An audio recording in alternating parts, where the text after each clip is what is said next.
the most awaited game for the Potterheads and for the people who just love gaming in general. And delivering on such a game with hype that exceeds expectations of any Asian parents from their son, the game better not fail to deliver, right?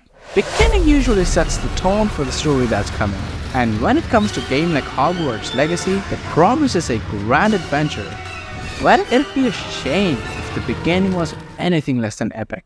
So right in the beginning of the game, we received the invitation to Hogwarts, and my god, I can't tell you how many good memories that revived. So as the game's story begins, we are with our guide/mentor, Professor Fig. We are ready to depart to Hogwarts, where we will be participating in sorting ceremony and grand feast. Accompanying us on our journey is a man called George Osric.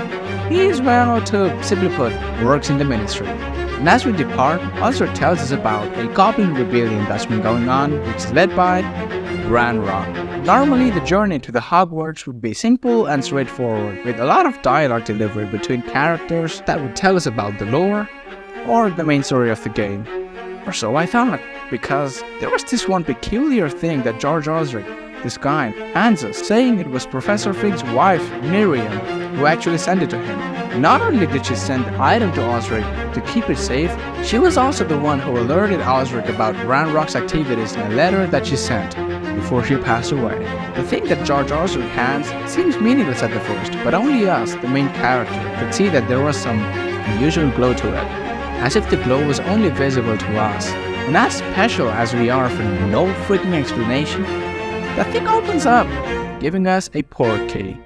You know what? Watch the cutscene, cause the music is something that literally gave me chills. And if you don't want to watch or have seen it already, you can skip the cutscene, there are chapters.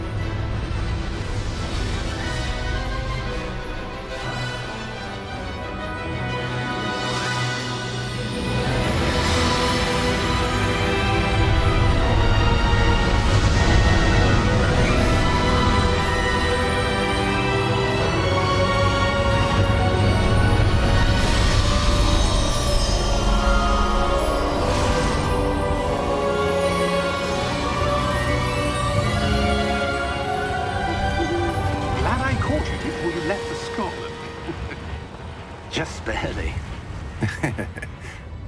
And who is your traveling companion? A new student. New? Yes, sir. I'm starting school as a 5th year. How extraordinary. It is indeed. None of the faculty has ever heard of anyone being admitted to Hogwarts so late. Nor have I. Of course, as the other 5th years will have been honing their magical skills for 4 years now, the headmaster asked if I could get our new student up to speed a bit before the term begins. Well, you couldn't have asked for a better mentor. Professor Fig is not only an exceptional teacher, he's also a remarkably intuitive and gifted wizard. Mr. Osric is prone to flattery. I dare say it's one of the reasons he's risen so far at the ministry. Have you seen this? I have. Opinions differ as to how great a threat Ranrock really is. Although I've yet to convince my colleagues at the Ministry, I believe he is a significant threat. And it was your wife, Eleazar, who alerted me to his activities months ago. Miriam? How? She wrote to me about Ranrock before she died, wondering what the Ministry knew about his activities. Before I could respond, I received this. It was the last thing she sent me, Eleazar. It came to me via her owl, but with no correspondence. I can only assume that she had to get rid of it quickly, to keep it safe. Presumably from Ranrock. I cannot open it.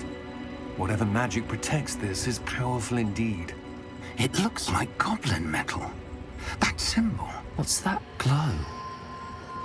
I don't see a glow. Nor do I.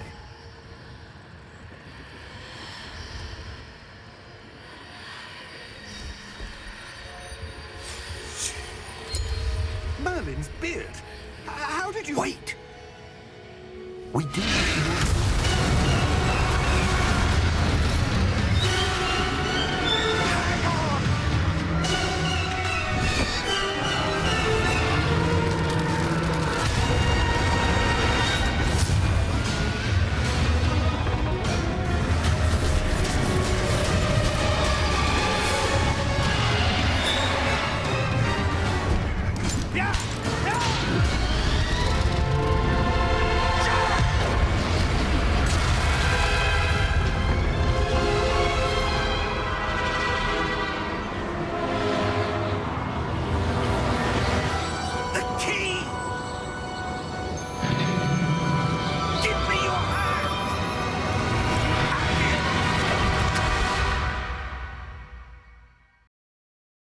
And after a fucking dragon attack, we barely escape the whole mess by teleporting to an unknown location.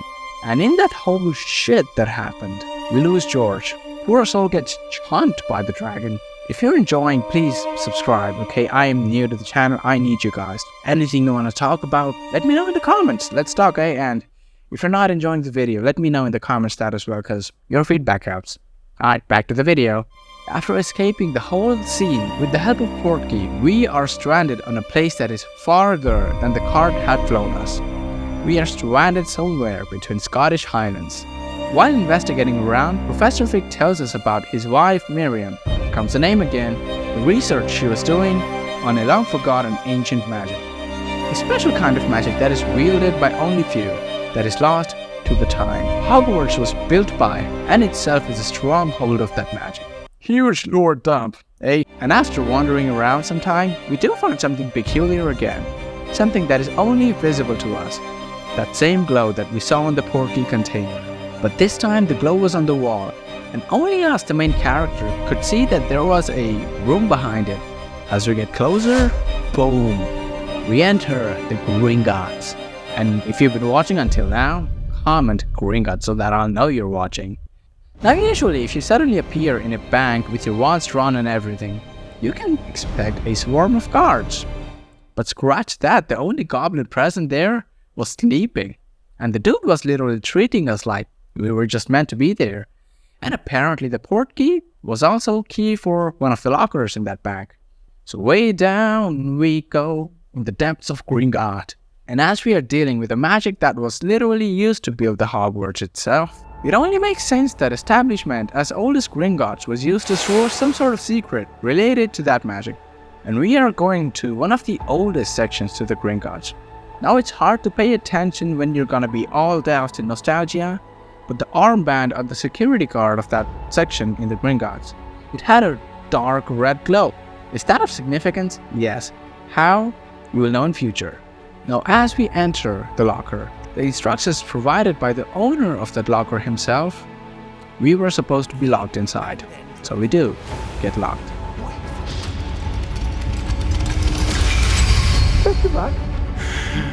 From there we had to follow traces of magic and enter a weirdly different place. And this is where we experienced the wand combat for the first time, and man, it does feel satisfying. After defeating a bunch of enemies, now comes the story time, because the place has a pensive, a basin of some sort used to store memories. In that pensive we see two guys, Percival Rackham and Charles Rookwood, actually building the place we are standing in right now. Talking about if all the pieces are in place and if the Portkey is hidden on everything. They are talking about the path that certain someone will have to follow. It can only be someone who can see the traces of ancient magic, confirming that the glow we were seeing place to place was ancient magic and we can see it.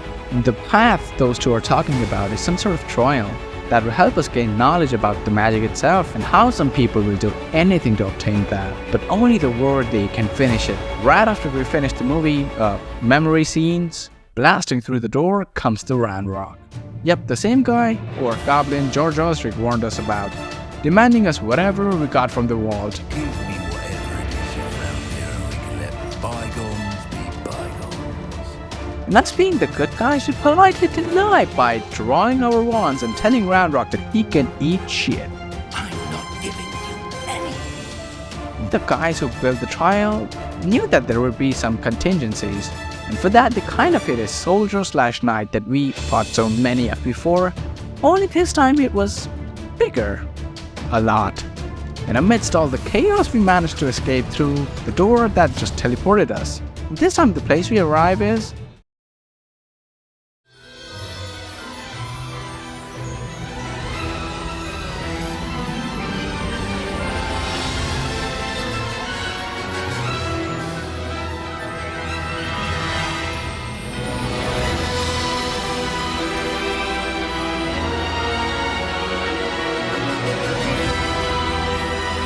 the Hogwarts.